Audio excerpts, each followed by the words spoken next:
पहिला यो भिडियो हेर्नुहोस् अनि त्यसपछि यसको फन्नी कमेन्टहरू हामी पढ्नेछौँ।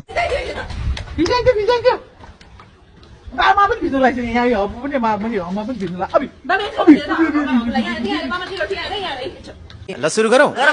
दामी रहेछ यार स्विमिङ पुल, सानो चाहिँ टिक्क परेको। त्यो लुगा फेरि कति लामो हो?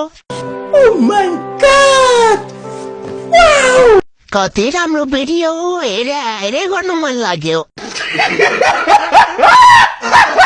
अबे कति ठुलो स्विमिङ पुल हो, गण्डकी भन्दा पनि गहिरो छ क्या हो।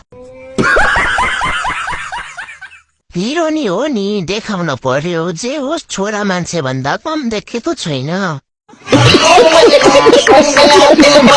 कत्रो पानी हो। यस्तै फन्नी भिडियोको लागि हाम्रो फन्नी कमेन्ट आइडीलाई फलो गर्न नबिर्सिनु होला।